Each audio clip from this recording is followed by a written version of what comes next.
My name is Dr. Ritu Mathur. I'm a podiatrist, which is a foot and ankle specialist. And I guess people would wonder,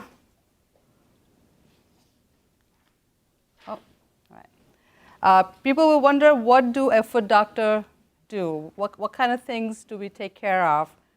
So I will tell you. So a foot doctor takes care of everything that relates to foot and ankle. That could be starting from your skin, down to your bones, your nerves, blood, everything that goes down in your legs is all taken care of by a foot doctor. We take care of kids, adults, elderly, so there's no age limit to it. So anytime there's a problem with your foot and ankle, you think of us. All right, so then I would like to talk about what kind of training do we go through to become a foot doctor. So it's just like a medical doctor. You go through 4 years of medical school, and then you do your residency, then you do your, you have to take a test to get into the podiatry school, and then you do your residency, then you get fellowship, and then you can subspecialize. For example, I like to take care of wounds, so I have taken my practice to wound care. And there's a wound care at Holland Hospital that we have been very successful at. It's been up and running for last 2 years, I think now. So that's what my passion is. So everybody finds their passion when they're working. So I went to school in Philadelphia. That's where I did my training, and I did my residency there as well. I've been in Holland for about 21 years now, 21, 22 years, a long time, enough to be half Dutch, I think. I don't know if I'll pass on that. But I've really enjoyed living here. I've raised 2 boys here. They've done the tulip time and all that good stuff. All right. So now I'm just going to go over some basic facts. So when your feet are very important because they are your foundation of your whole body. You stand on your feet, and what they've said is that if you walk, it adds 2 minutes. Every minute you walk, it adds 2 minutes to your life. So that's pretty remarkable. And if you have exercised earlier in your life, or even at any age you start, it really keeps away a lot of the diseases away when you get older. So it's never too late to start exercising and being on your feet. So that's one important thing to know. Feet are very complex. That's why it takes us 4 years to learn about feet and ankle. There are 26 bones in one foot. There are 33 ligaments, joints, and about 100 ligaments that we have to learn about. So it's very complex. And other thing about foot and ankle is they're always moving. So nothing is stationary. You have deformities that can come. Your foot can be okay one day, next day they hurt because you're always using them. The things are moving from one joint to the other. So it's a very important part of your body. All right. Some more interesting stuff that I found was when you're walking, you're transmitting about 1.5 times of your body weight. But when you're running, you go to 3 to 4 times. And when you play sports, such as racquetball, tennis, or basketball, you are 8 times your body weight. So that is a lot of beating on your feet. So you really have to take care of your feet. You only have 1 pair that you need to have all your life. So just some general health things to talk about. Hygiene is very important with your feet. You should wash them every day and then dry between your toes. A lot of people forget the toes, and you have to go in between and make sure they're all dry. A lot of people will ask me, cutting off the toenails, what's the best way to cut toenails? The best way to cut toenails is to cut them straight across, and then you want to file the corners down. You don't want to cut down at the corners. You don't want to stick anything, to remove things, because that can cause problems. So just very basic. And then you want to moisturize them every day. It's very important to have your skin nice and soft. If you have dryness in your skin, if you don't put moisturizer, it can cause cracks in your skin and cause infection. So it's a very common cause of cellulitis or blood infection or anything like that. So dry skin is not a good thing, especially in Michigan. With the long winters we have, it's very easy to have that. Well, so that's just a general statement because especially if you're diabetic, if you have any other medical conditions, then you can put too much pressure on the side of your nail bed and not realize it, and you can end up getting ingrown toenails, or you can break your skin. Most commonly, you can get ingrown toenails, I would say. So it's just best not to do that. People try to cut their hangnails and things like that. It's just, yeah, not a good idea. So then we go on to talk about what are some of the foot problems that I see in my office. And I've just come up with just a handful, but there are a lot more than these, but these are the basic ones that we see every day. Sometimes it's funny, I have 5 people in a row that come in with this exact same story. They all have the same symptoms, same everything. So, everybody has similar foot problems. So if you have any problem, don't think you're alone. Everybody has it. I actually tell everyone that everybody has foot problem once in their lifetime. It does not matter what it is, how old you are. So bunions is one, hammertoes, toenail fungus, and then we have a whole thing to talk about diabetes. That's another whole chapter. So we'll get there. So this is a bunion. I have a nice picture with toenail polish on it. So the bunion is the bump that you see on the side. It is genetic. So people will say, well, what can I do so I don't get a bunion? Well, you're born with the possibility of getting it. So if your mother has it, your grandma has it, your grandparents have it, there's a very high chance that you may get it. Sometimes it can skip a generation, so if you're lucky. But basically the bone is actually, it grows out to an angle, and the toe goes in the other way, and you get this nice bump on the side. It can be painful because the shoe will rub on it, and that can cause irritation. It can cause blisters. It can cause calluses right on the side of the bone. That's actually the head of the bone that's sticking out. So that's one of the very common things that comes with. It can, yes, very good question. So remember I said everything in feet it's not stable. Everything moves. So it keeps getting worse over time. So if you have a bunion as a child, then by the time you are in your 40s or 50s, you're going to end up having surgery, or it will get worse. So I'm surprised now. I've been finding bunions in younger generation, in their teenager years, and so it's a very common thing.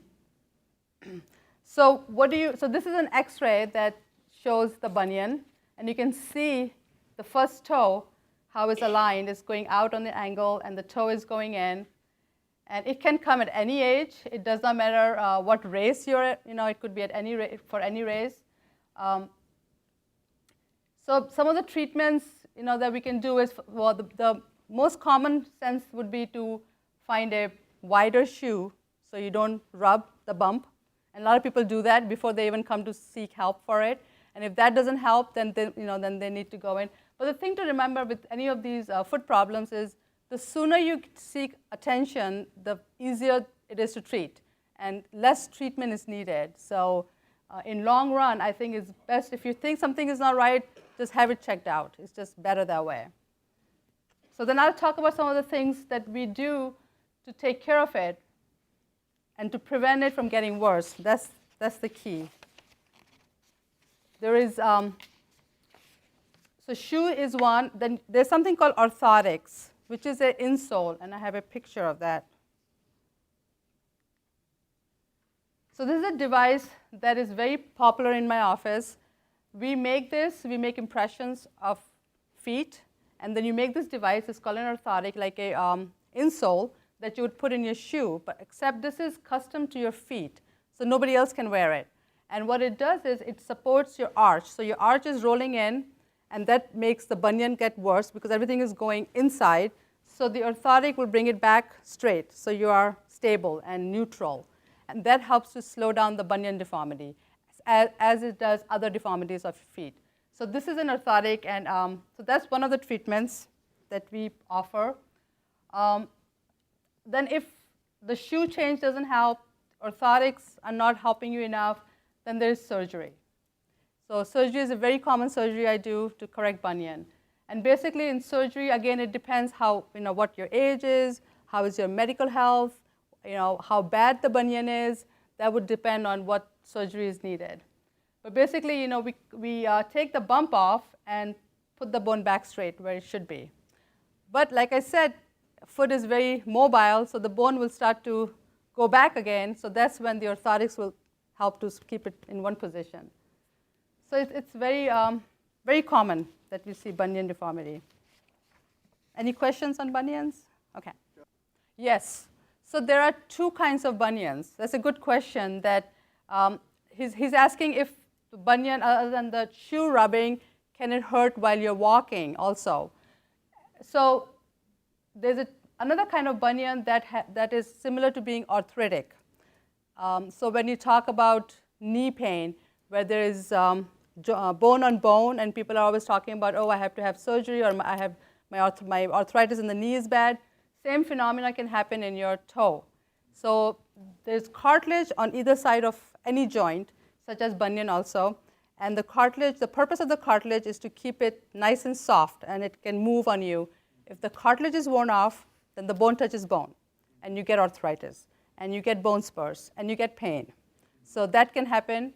But otherwise, in the traditional bunion where it goes out on the side, usually there is no pain. A lot of time I'll see people in my office, they have huge bunion to the point that the shoe, you can even see from outside the shoe that the bone is sticking out, but it doesn't hurt. So they're not bothered, unless you get arthritis in the joint. But the thing to remember is the bunion may not hurt, but because the bones are moving in different angles, it's causing pressure on the other part of your foot. And that's what's hurting. So people come in because their second toe is hurting, not the bunion, the first toe. But it's putting pressure on the second toe, and that's what I mostly see. And then I have to tell them, it's not your second toe, it's your bunion that is causing the problem. And then I have to, because if you have pain in your second toe, you have to correct the bunion before you correct the second toe. So it's all connected, it's all interconnected. So bunion is a very important, or the first toe is a very important part of your foot. Yes. So she's asking if a bunion can cause a crossover toe. Very much so. And that is exactly what I'm talking about. So the bone is sticking and the toe is going in and is pushing the second toe. Second toe is smaller than the big toe. It does not know where to go, so it goes up. And it goes up and sits on the big toe. So that's a crossover toe. Yeah. That's a good question if the bunion can cause pain on the third and fourth toe. Mostly I see it in the second, but it can. Yeah, third and fourth. So in feet, the first toe is the most important, and then the fifth toe is very important for balance. And the middle three toes kind of go together. They're like, they don't have individual identity. They kind of are lumped together. But it can happen, yes. In fact, with the crossover toes, that is one of the reasons I went into this field, because my grandma had crossover toes and bunions, and I really wanted to help her. And that's how I got interested in foot, But anyway, she didn't wait for me to become a foot doctor, but here I am. I'm helping other people. So yeah, so that's your bunion. Yes, yes. Because the orthotics are important to wear after surgery, bunion surgery, because the bunions can come back technically. Because remember, the bones are always moving because the ligaments and tendons are pulling and tugging. It's very dynamic. Nothing is static in your foot. So if you have bunion surgery, say at age 20 or 30, by the time you are 60, there's a chance the bunion can come back. So the only way to prevent that from happening is to wear orthotics. You're saying over a long period of time it may come back. It might. There's no guarantee that it may not, or like when I do bunion surgery, I always tell people there is no guarantee that it's not going to come back. But at the time, it's corrected, and then you have to see, depending on how active you are, how much you're on your feet, all those also play a role in it. Yeah. The bunion can affect your balance? Yes. Yes. So what I usually tell people is when you're walking, there's an instant when you go from one foot to the other. There's an instant when all your body weight goes on that joint, the first toe where the bunion is forming, before you toe off to the other foot. So that's a very important joint, and if it's not working, if it's not functioning right, it can cause problems. Yes. Okay, so he's asking what kind of problems, issues can happen after surgery or during surgery. So, I usually tell people bunion surgery or any foot surgery is like any other surgery in your body. So things can happen, if you have heart surgery, fingers or whatever in your body, such as you can have infection, you can get complications of swelling, extra pain, recurrence.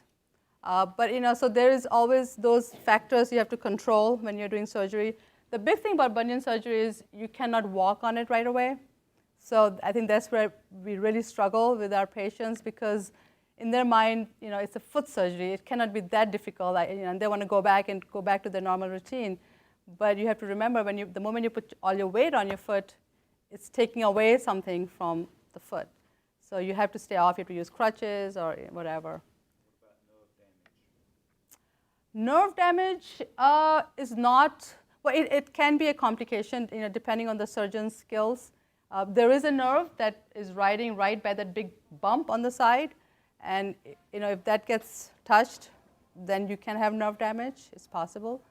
Some of the nerve damage can be like numbness, and I find sometimes that can come back over time with physical therapy and such. You can get some of that sensation back, but yeah, that is definitely one of the things that can happen.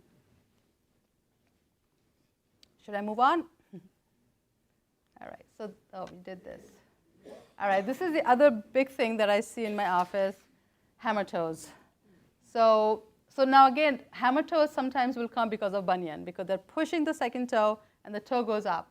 So you can see that nice little bump on the toe. Again, any race can have it. There's no age discrimination. It goes to all different ages.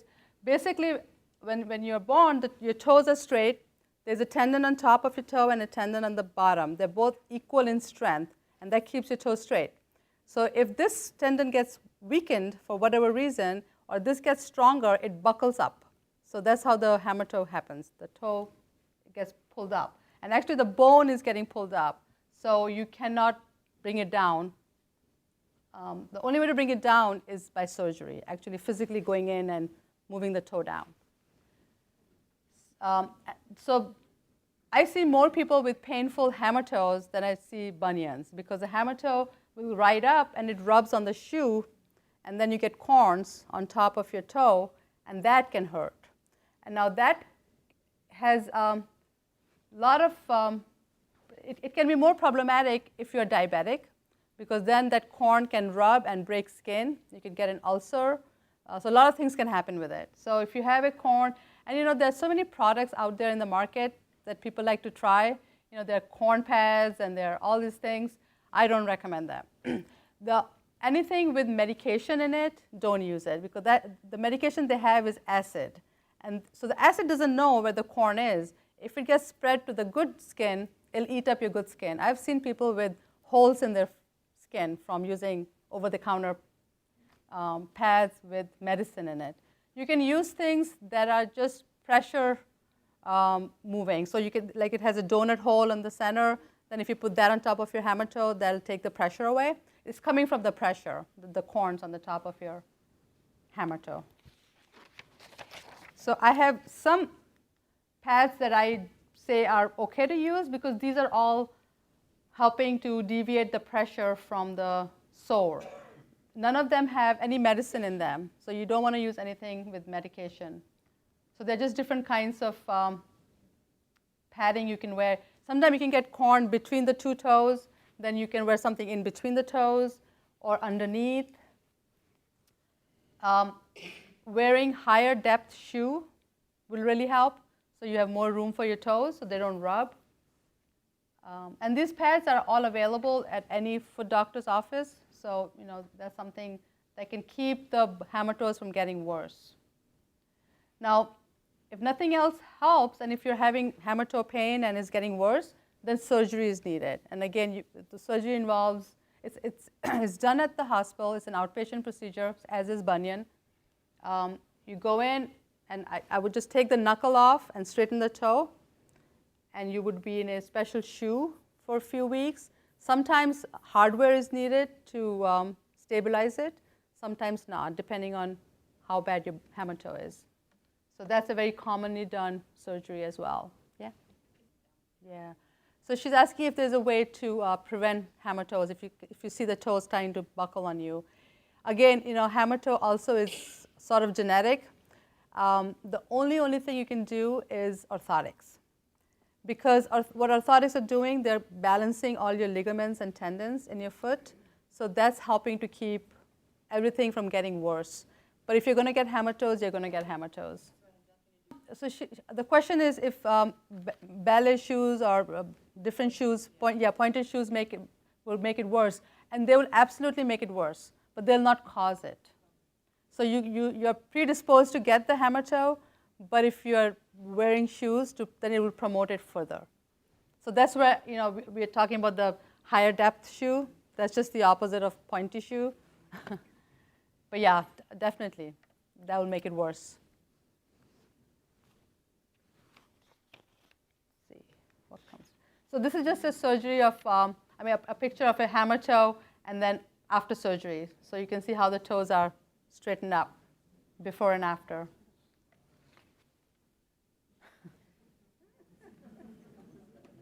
Candy corns, okay. Fungal toenail. So that's huge. That's like, that's what I do. That's what we do all day long. We see a lot of people with thick toenail. And this is a nice picture. We didn't want to, put something really bad. But it can get, the fungus is everywhere. It's around us, it's in the environment. Some people are more prone to getting it than others, so that's how some people pick up the fungus. It's in moisture, it's in dark places. Fungus can be white, brown, green, black, any color. In fact, in school, that was one of our tests. We had to, they would put the fungus in a petri dish, and we had to tell what fungus it was, because they're all different colors, and we had to know all the things behind it. But that is a fungus.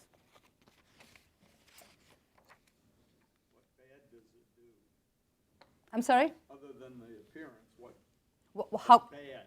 Yeah, so why is fungus nail bad? Is what's, okay. So, it can, so what happens is when you get fungus in your nail, the nail does not know how to grow long like the normal nail does. It grows thick. So it's like a tree bark. It gets layers after layers, and it starts to get thick. So then as you get older, if you have, your sensation is less in your feet, then if the nail is digging into your shoe, you're not going to know. And that can cause ingrown toenails. It can cause pressure points. So that's why. And it doesn't look so good either, but that's not really always the treatment that we have in mind, that you want to make it look pretty. But there are a lot of different, I've seen, fungus it can just take over. Yeah. And the thing about fungus is that once you have it, you have it. You can treat, there are different treatments for it, but it comes right back. So you have to be very careful in prevention. So when you're going to public places, don't go barefoot. Make sure you have some kind of shoe gear, like swimming pools, locker room, gym, anywhere that there's stagnant water. Don't step on it, because that's where the fungus is. And if you're prone to get it, you're going to get it. It's waiting for you in there. So have like a water shoe. If you go to showers in a locker room or in a gym, then don't go barefoot. That's what I usually tell people. So what do we do with fungus? So like I said, I have people that come to see me for their toenail fungus because they're not able to cut them. They can get so thick that a normal nail cutter is not able to cut it. So you can go see a podiatrist for that. And the goal is to keep it from, to keep the thick nail into digging into your skin and causing more complications. So this is more of a preventive service that, and Medicare actually recognizes it, and they will allow you to come if you have fungus and if you have any kind of medical disease, like if you are diabetic, if you have poor circulation, if you are on blood thinners. So they don't want you to cut your own toenails and bleed and then end up in the hospital. So it's a very nice preventive thing to have. We have some treatments that we are that can happen with fungus. There's a medication that you can take. It's a very strong pill. It gets cleared by the liver. So you have to do some blood work and so on. But there are options out there. There's a couple of new topical medications that have come out in the last couple of years, and I've seen them to be really effective. I usually will prescribe a topical if the fungus is less than 50% of the nail. If it's more than 50%, then I feel the topical does not do as good a job. Then we go to the pills. But what I stress when I prescribe anything like this is you have to prevent the fungus from coming back, because 3 months into it, fungus is gone, and then 6 months later, it's back, and then you start all over again. So we have options like we have a shoe cleaner we have people use, or just again not going into places where you can pick it up again. So yeah. So that's a good question. She's asking if you can catch it from your spouse in the shower, in the tub. And again, the tub has the perfect atmosphere for the fungus to grow. It has moisture. It's warm. So the fungus will like to grow there. And if you go right after, and yeah, you can definitely catch it. I don't think you can catch it from like in the bed or sitting in the same chair, but wearing somebody else's shoes, because again, moisture is there. You can catch it again.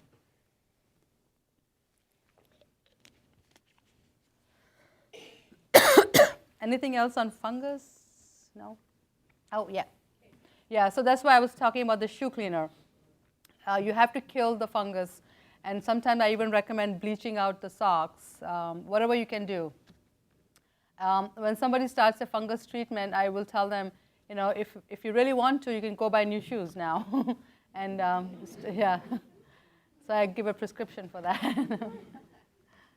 Yeah, so what I find in my practice is that it's an infection that kind of stays around you. So it will be better for a while, and then it'll start to sneak in again. And again, some people are prone to getting it. So you may get it, and your system may not ever get it. It's just how your body acts against it. Yeah. Yeah, so that's a good question. So she's asking if you can remove the nail to treat the fungus. Yes, you can, but when you remove the nail, you have two options. One is, so the fungus actually goes and hides in the roots of the nail. So if you remove the nail, and if you don't do anything to the root, it's going to come back with the fungus. I will remove the nail when I'm doing treatment for it, so that the medicine has a chance to work on the new growth. Because the medicine does not work on the old nail. It only works in the new growth. But then sometimes I feel the nail is so deformed and just so deformed that there's no chance for the fungus to be eradicated. So then I would recommend removing the nail permanently. And sometimes you're better off not even having a nail there. If you remove the nail permanently, then you have skin that takes over it. And you can even put nail polish on it. Yeah, good question. So he's asking if it's the same fungus that gets on your skin, which is called athlete's foot. It is the same fungus. It can, from nail, so a lot of times when I see people with fungal nail, you can almost like more than 50% they'll have fungus in their skin too. So the skin fungus is easier to get rid of than the toenail fungus is. But again, the skin fungus too, if you're wearing socks and if you're sweating, it'll come back. Yeah. Okay, so now I'm going to shift gear and go into diabetes, which is like huge. I know there's a diabetes talk happening next door. So what is diabetes? It's when you have excess glucose in your blood vessels, and that can cause changes in your immune system. It can cause changes in a lot of different ways. Again, it can happen in any race. There is no, it's not partial to one or the other. But what does it mean for feet? So with diabetes, I always tell people you have to be very careful with your eyes and your feet. So the two places the diabetes can really make a significant effect. For your feet, it can decrease the blood coming down. The biggest thing that we see is loss of sensation in feet. So, and that happens very gradually. It doesn't happen overnight. So, it'll be like one day you can feel, and the next day you're not able to. It can change the skin. So the skin becomes very thin and discolored. Muscles can also atrophy, so they're not very strong. And so with all of this in mind, it can cause increased risk of infection. So that's why diabetics and feet is like a very deadly combination. You have to be very careful. So I think I have more slides on that. So with lack of sensation, I always tell people not to go barefoot, even in the house. You'll be surprised all the things that are in your carpet that you think you had vacuumed because you don't feel anything. And when you don't feel anything, you don't do anything about it. And you don't do anything about it, you get into trouble. I had one patient that came to me because one day he tried to take his socks off and he couldn't get it off because it was stuck. There was blood on his sock and he didn't even know. And there was a tack pin in his shoe that he did not realize had got into his foot, and it just was there. So that's what brought him. And it's very hard to see on the bottom of your feet. I think it's very difficult for any of us to bend, sideways and see you. So yeah, so prevention is huge with diabetes and foot care. If you can prevent things from happening, then you won't get into the complications. That's the goal here. This is a slide. This just happened 2 days ago. I had a lady, I don't think I see her here. She had come to me, and again, she had severe neuropathy. That's what's called when you don't have sensation. And so nothing hurts. I asked her, how are you doing? Oh, fine, everything's great, doc. And then that day she came in saying, my foot hurts. So my antennas went up. I'm like, well, why does your foot hurt? Because you should not have any pain. Well, she had such severe infection. And this is the bottom of her foot, and I scraped. There was an area that I thought something had gone in, so we got x-rays. Nothing showed up on x-ray. And then I probed around a little bit more. What we're holding there is a part of a toothpick that came out of her foot. And she was amazed. And she said, oh, yeah, my son is always doing that. She took it home to get mad with her son. No more spitting toothpicks. Yeah, so that's very common. I've taken out pieces of glass. I've taken out syringe needles. When you give insulin to yourself, those small needles can also find their way in the carpet. So again, with the diabetes, it changes your immunity, so you're not able to fight the infection as quickly. You can get infection in your blood, then you're hospitalized. You have to need IV antibiotics. It can be pretty deadly, and a lot of times you may have heard of people losing their toes and part of their foot because of infection, and it's mostly in conjunction with diabetes that we see that. So it's a very big thing to think about with feet. The biggest thing is prevention. That's one take-home thing for today is prevention. If you can prevent it from happening, then you're not going to have the complications. So look at your feet every day. Always wear shoes. Do not go into extreme temperatures, again, because you're not going to feel it if it's too hot.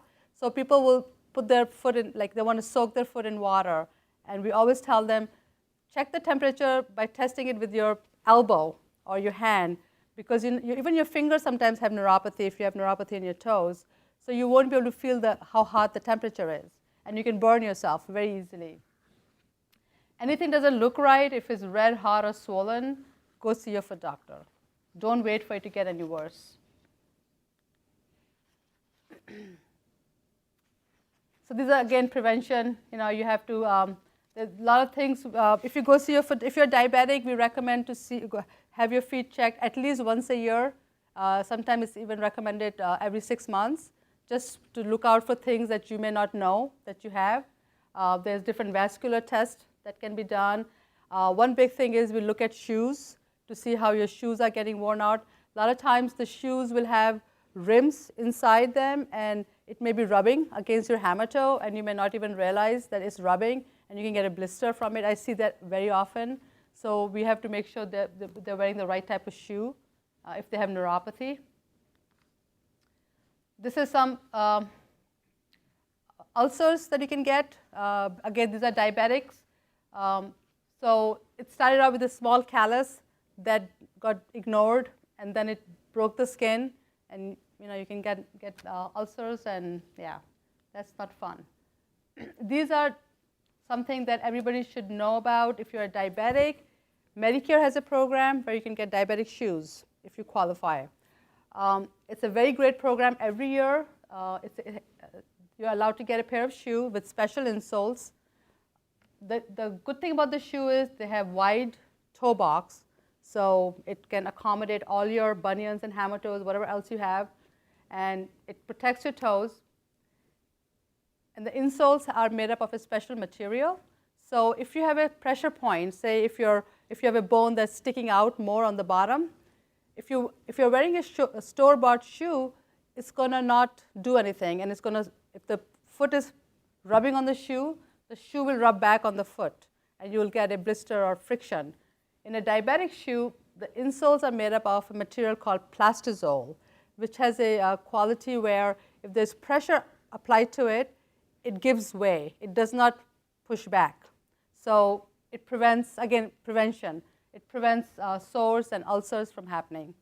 So that's huge.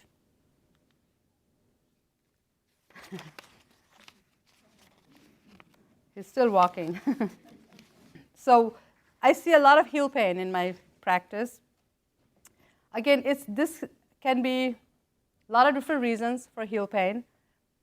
It can be from wearing worn-out shoes, doing exercises the wrong way, not wearing the right shoe.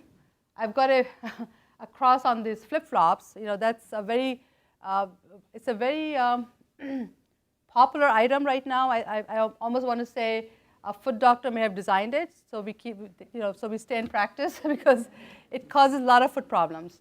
If you look at a traditional flip-flop,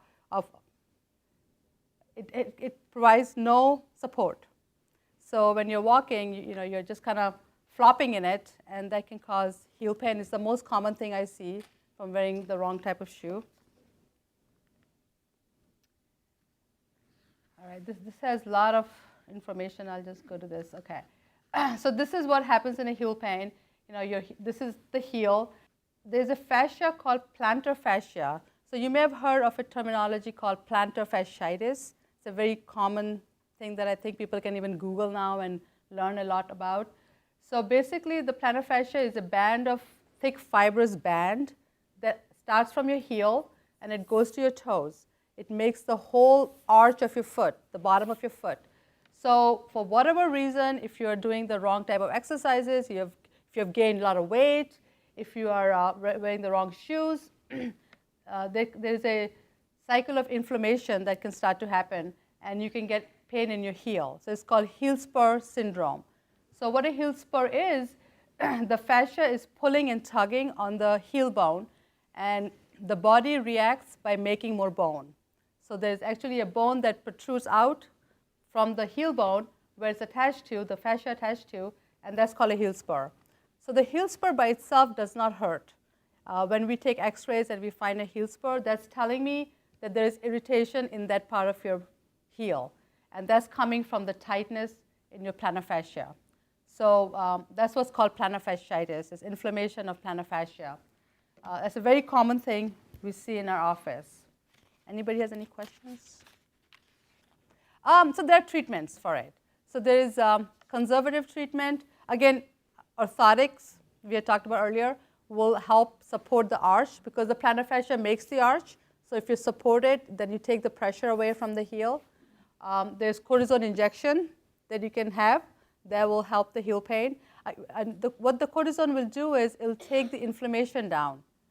But just by giving the cortisone is not the treatment alone. You have to support your feet. You can get something over the counter, or you can get custom insoles. If nothing else works, then you have to have surgery. And what surgery involves in this part of treatment is I would go in and just nick that ligament. So it's really tight, and if you nick it, it releases the tension, and the pain goes away. So it's a very nice surgery to do. It's done again at the hospital as an outpatient procedure. So you leave the bone spur on there then? You leave it alone, yeah. There was a time when we used to take it out, but not anymore, yeah. Because what they found was when you go after the bone spur, you're cutting the bone and you're causing more damage to the heel bone. You're causing micro fractures, actually. So the recovery was much longer. So for something like this, I actually, if this is your heel, I go from the bottom. Yeah, right where the arch and the heel comes together. And so you have to be off your feet for about 2-3 weeks. And then there's nothing really in my way. From skin, there's some fatty tissue, and then it's plantar fascia. So you just go in and you release it, and that's it. It's instant relief. But some of the things that can happen complication-wise, if it's really interesting because a lot of the heel pain will come on people who are overweight or obese. So if you can lose 20 pounds, 50 pounds, your heel pain will go away a lot of times because it's putting extra strain on that fascia. Yes, so she's asking about the tennis balls, the massage and the stretching. So that is something I recommend. So the way I explain to people is when you're having the heel pain, don't stretch it. I think a lot of time people make the mistake of stretching it because it's already inflamed. If you think about it, the fascia is irritated, there's swelling, there's inflammation there. It's like spraining your ankle, so you want to rest it, you want to put ice on it and let it heal. It's the same kind of deal with the heel pain. You want to rest the heel, don't aggravate it. Once the inflammation has gone, then you want to stretch it.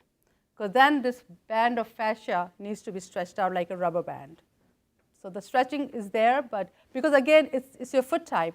It's not going to go away. It can recur anytime. And if you wear orthotics, so a lot of the runners will get it, a lot of people in sports because of the intense activity they do. So yeah, it's just a repeated stress to that heel area. Everybody's into exercise now. They're running. A lot of runners. This is one of the biggest things they have is heel pain. I've had to take people off marathons because of something like this, which is very hard to do because you see the face when I had to tell them you cannot run. Yeah. So the non-surgical treatment is resting it, icing it, trying shoes with good support. That's the key because again, it's your foundation. Your feet are your foundation. You have to support them, and that takes care of a lot of the problems you have.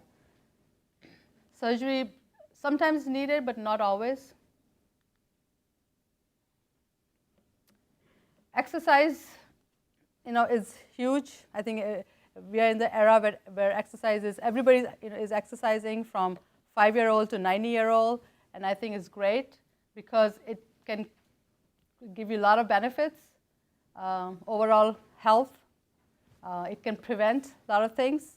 And in diabetes, you can have a better control of your sugar if you're exercising. Any questions so far?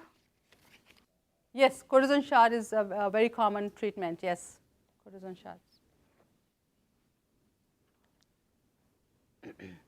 So when you're exercising, you have to think about injuries, and you want to prevent injuries. Just very basic things that, common sense almost. The shoe wear has to be the right kind. If you're going to be running, get running shoes.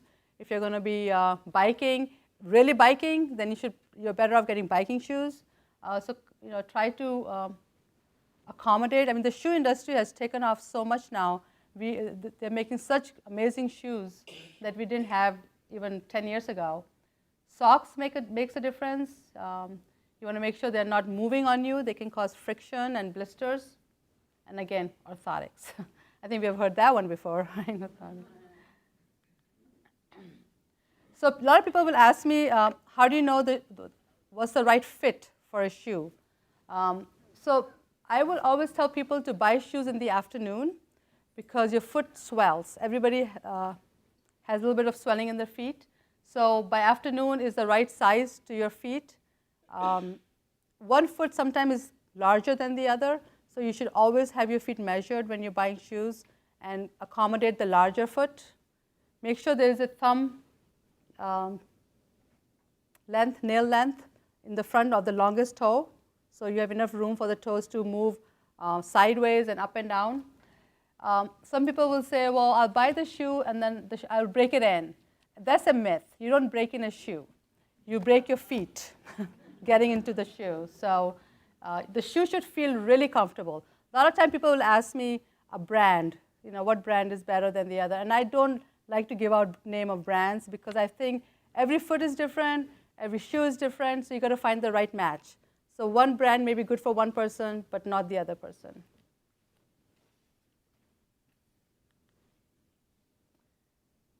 So you have, some of the things that can happen. I think we have talked about most of this. Warts is another thing that we see a lot of. Blisters, athlete's foot, excessive moisture. Warts are, again, it's a virus that can come into your skin. Plantar warts is very common that comes to our office.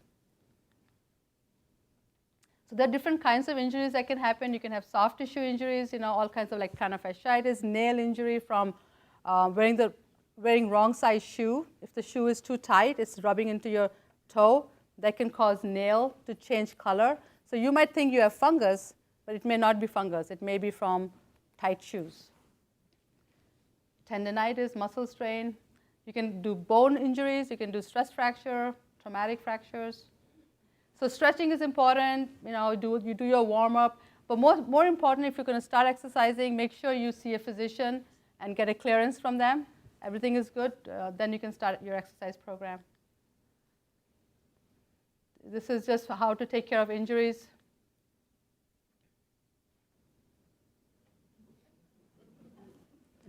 Go into a flat shoes. All right, so I think that's the end of my talk. If anybody has any more questions, yes? Yes, that's a good question. Back of your heel pain. So we talked a lot about plantar fascia, which is on the bottom of the heel. Achilles tendon comes and attaches to the back of your heel. And a lot of times I find if the plantar fascia is tight, the Achilles tendon can also be tight. And it can pull up on your heel bone, and you can get pain in the back of your heel. Yes. Same phenomena, but different tendon. Yeah. Yes. Yeah. So if they have diabetes, then my thought is it could be circulation. A lot of times, if you have bad circulation, and if you keep your feet up, the blood doesn't go. So it can hurt. And the moment you put your foot on the ground, the gravity helps the blood come down, and the pain goes away. So if that's the case, then they should be seen by a vascular doctor. Something can be done for their blood vessels. Yeah. Yeah, that's it. Yeah. So it's a very classic symptom that you're talking about, plantar fasciitis. Again, I was talking about the band. It's like a rubber band, so it tightens when you're not putting weight on it. And the first step you take, it has to stretch from the heel to the toe, so it pulls on the heel. So you have to get the treatment. You have to either get cortisone injections and support that fascia with orthotics or arch supports, and that would help. Put ice on it, that would help too. So she's asking if the calluses can be removed permanently. So there's different reasons for calluses to come. If you get a callus, that means there is friction in that part of your body, on that part of your foot, and the body is trying to protect itself, and it's making more skin. That's what callus is. So a lot of times, if there's imbalance of the weight, the way you're walking, if you're putting more weight on one toe, on the bottom, that's where the callus will come. So you can go and have it shaved, but to really take care of it, you have to go and move the bone up. So surgery is needed, and it can be taken care of if that's the reason for it. Yeah. Yeah, so that's the same thing I was talking about. So if you're walking on your knuckles right here, a lot of times, in general, there is fat pad on the bottom of your foot. That gives you cushion. So when you walk, you don't feel the bones. But as we all get older, or if you gain weight, the fat pad can go further away from that knuckles, and it goes into your toe area, and the bones are exposed. So then you're walking on your bones. So then you have to wear shoes with extra cushion to provide that support in there. And so that's a very common thing also we see is called metatarsalgia, which is just pain in that general area. Again, you can get orthotics with extra pads put in, and they'll take away the pressure from that part of the bones on the bottom. Only if you have bones that are dropping down, then you would bring it up. But there are 26 bones in your foot. So if you go after one bone, then it's going to transfer to the other bone. So you're chasing it then, yeah. So neuropathy is something that can happen, and it can be, the symptoms are there all the time.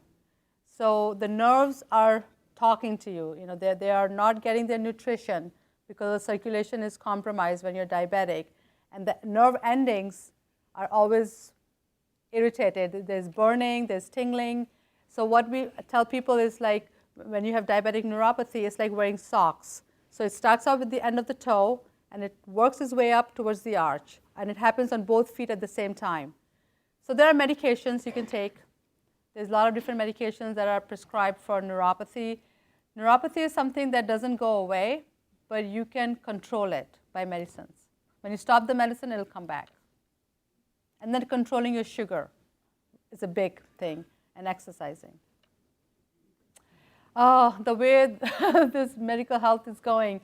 It used to be more and more, and now it's more and more not. They're not. But if you have a flex program with some insurances, you can use it towards that.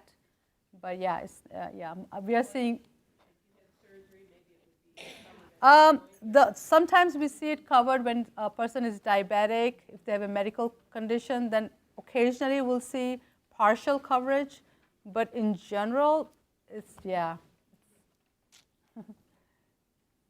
Top of the foot, there's a lot of things.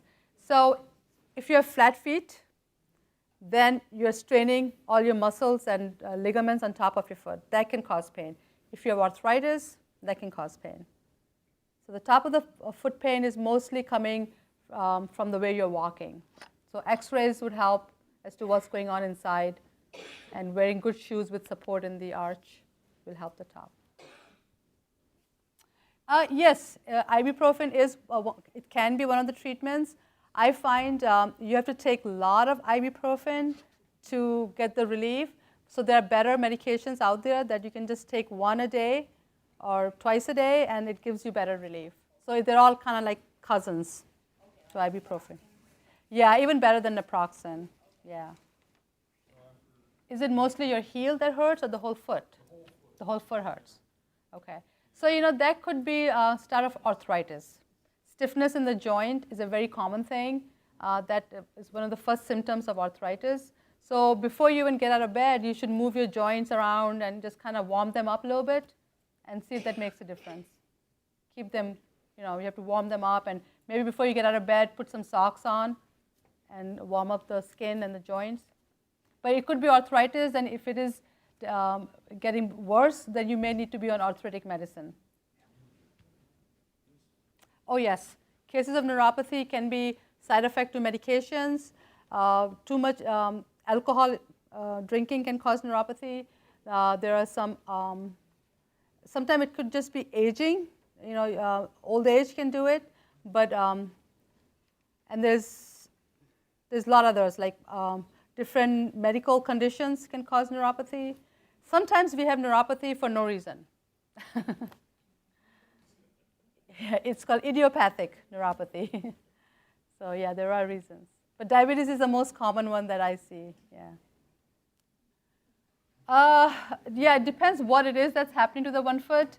But if it is internal disease, then it will. Eventually, it'll catch up.